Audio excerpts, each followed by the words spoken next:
Olá pessoal, inicialmente espero que todos estejam bem e sejam bem-vindos à nossa aula de Programação Assembly do dia 30 de abril de 2020. Vamos começar nossa aula, pessoal, retomando aquele programa que busca por uma determinada sequência na memória do simulador. Como foi falado na semana passada, nós podemos imaginar que essa sequência pode ser, por exemplo, um vírus, né, que o nosso programa está buscando na memória. E eu vou tentar mostrar para vocês o funcionamento desse programa através da explicação direta do código que eu escrevi para a solução, tá ok? Então, olha, aqui eu tenho, logo no início do meu programa, um JMP11, ou seja, o meu programa ele vai começar de fato nessa linha. Por quê?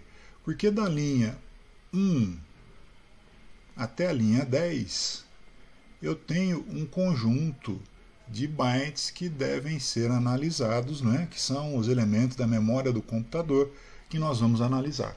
Tá?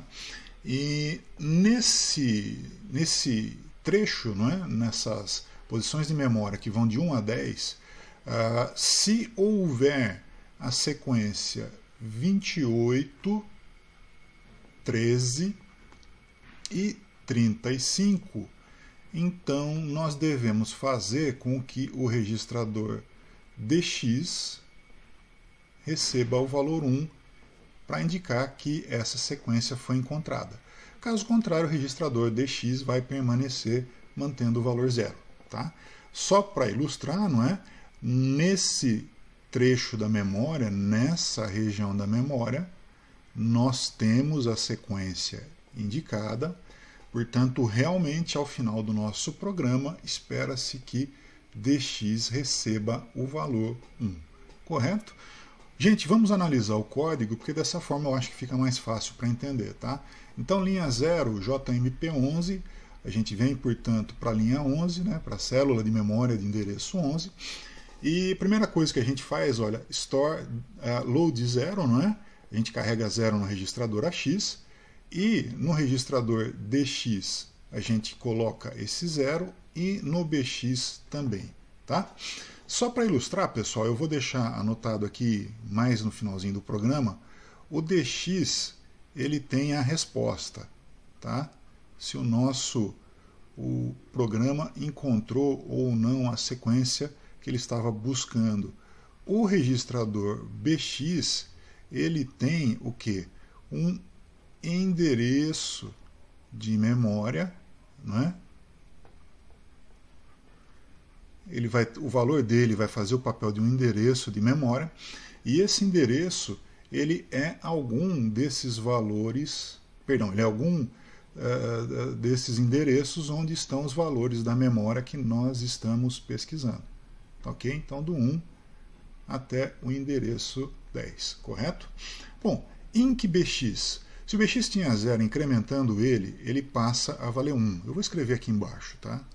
Então, o meu BX ele tinha 0, agora ele passa a valer 1. Ok? E IncBX faz o BX ser igual a 1. LoadBX, eu carrego esse valor do BX no registrador AX. Compara esse valor com 10. Compara o que eu tenho no BX, que agora está em AX, com 10. Por que essa comparação? Para saber se eu já cheguei ou não até o último endereço que eu tenho que pesquisar. Tá? Se eu cheguei até o último endereço que eu tenho que pesquisar, então eu vou saltar para a linha 30, ou seja, encerrar o meu programa. Nesse caso, olha, o meu DX não foi mudado, né? Ele continua tendo 0, o que indica que eu não encontrei o meu vírus, né?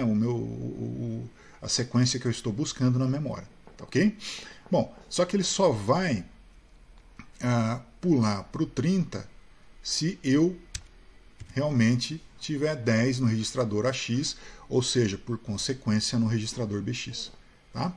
Se não for esse o caso, ou seja, se eu ainda não cheguei no último endereço que eu estou pesquisando, então eu vou fazer, olha, esse load BX, ou seja, eu vou carregar em AX o valor que está sendo indicado pelo registrador BX. Se o BX tem 1, então o que eu vou guardar em AX é esse valor, load@bx. seria o equivalente a load@1, ou seja, carrega o valor que está no endereço 1, que é 5 nesse exemplo, não é? No registrador AX. Compara com 28. No AX tem 5, né? A gente falou, vamos colocar aqui também, olha, não custa nada. No AX tem 5. E 5 não é 28. Então, olha, JNZ14. Se não deu 28, ou seja, se eu não encontrei o primeiro elemento que eu busco, JNZ14, eu pulo para essa linha, INC-BX. Eu incremento o BX. O BX tinha 1, ele passa a ter 2. Por que 2? Para que eu possa agora pesquisar o segundo endereço da memória. Então, olha, INC-BX, ok, era 1, eu passo a ter 2. Load BX, o AX recebe esse 2, tá certo? E comparo com o 10. Por que eu vou comparar com o 10? Para saber se eu cheguei ou não no final da minha memória. JZ30, se eu cheguei no final da análise da memória, eu pulo para a linha 30. Não é esse o caso, olha. Então, load@bx de novo. Carrega em AX o endereço, o dado indicado pelo endereço de BX. Nesse caso, BX tem 2, então load@2 seria guardar em AX o valor 9. Então, olha, no AX, agora eu vou guardar 9. Comparo o que tem no AX com 28. Não é igual, né? Então eu venho mais uma vez para a linha 14.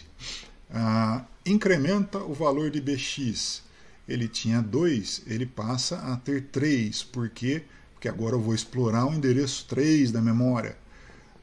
Compara a load BX. Carrego esse 3 em AX. Compara com 10. Para quê? Para saber se eu cheguei no final do endereço da memória.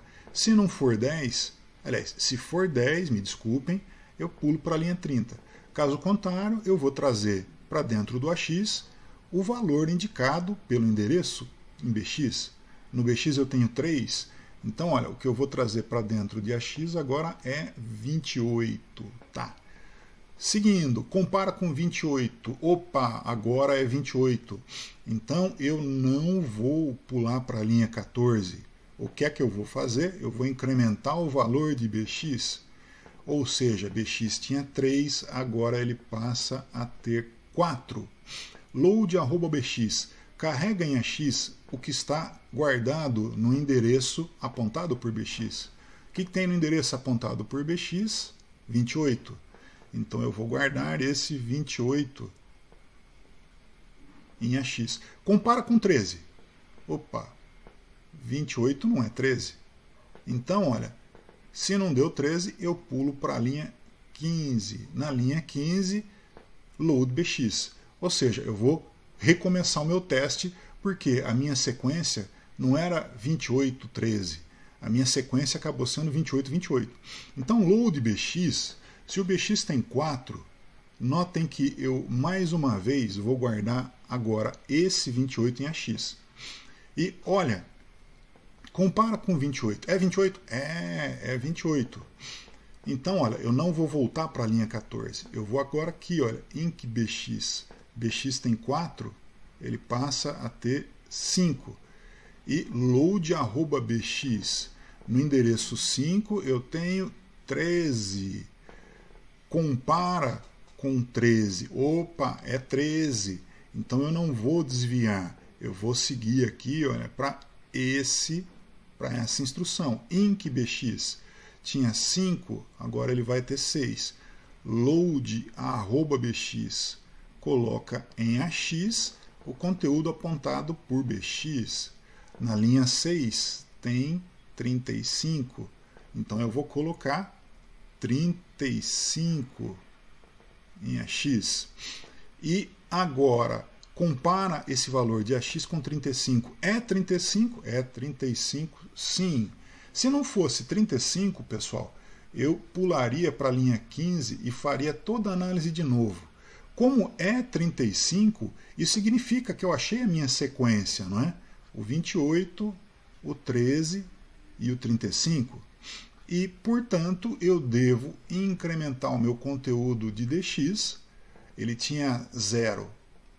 Ele vai passar a ter 1 para dizer que eu encontrei a sequência que eu pesquisava.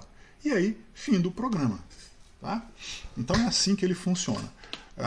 Vamos testar, pessoal, na prática, porque a gente vê com um pouquinho mais de cuidado isso daí, tá? De qualquer forma, durante a aula eu vou refazer essa explicação toda com vocês, ok? Então eu vou sair da apresentação para a gente poder rodar o programa através do Simler. Então, olha, eu vou buscar o meu Simler, tá aqui.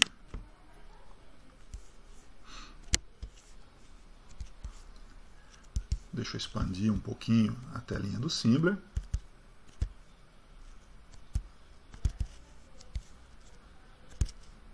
Vamos passar tanto a entrada quanto a saída para decimal. E agora vamos carregar o arquivo que faz essa análise, sequência.sbl. Está aqui, ó. Está aqui o meu arquivo. Tá? Vou esticar um pouquinho mais, assim eu vejo todo o arquivo na tela. É idêntico ao, claro, não é idêntico ao que a gente acabou de analisar. Então eu vou apenas executar o programa, pessoal. Deixa eu voltar aqui para binário, para decimal, perdão. E vocês vão ver que, como existe a sequência 28, 13 e 35, o meu registrador DX ele vai acabar guardando o valor 1, correto? Então, olha, vamos executar esse programa e vamos ver que realmente isso vai acontecer. E ele executou, e olha aqui, ó, o DX apareceu em 1. Por quê? Porque a sequência que eu pesquisei foi encontrada. Agora eu vou mudar, olha, um elemento. Em vez do 13, eu vou colocar 14. Agora aquela sequência ela não está mais presente na memória. Portanto, quando o Simler executar esse programa, ele não vai colocar 1 no DX. Por quê? Porque eu não achei a minha sequência 28, 13 e 35. Ah lá, executei e realmente, olha, como eu não tenho mais a sequência 28, 13 e 35, o meu DX permaneceu em 0. Se eu voltar esse número para 13, então eu tenho agora aqui 28, 13, e no lugar do 35, pessoal, eu vou colocar 34, só para ele não achar esse valor na memória. Tá? Então eu executo e realmente ele não achou o valor na memória. Agora, se eu colocar em outro lugar que seja, por exemplo aqui, olha, 28, 13 e 35, coloquei nessa região aqui da memória a minha sequência pesquisada. Agora o DX vai ter que ser colocado em 1. Então vamos ver a execução do programa e realmente está lá, o DX foi colocado em 1. Correto, pessoal? Então é isso que eu tinha para mostrar para vocês. E eu vou interromper o vídeo, já já eu volto com o segundo exercício da aula passada, tá? Até já!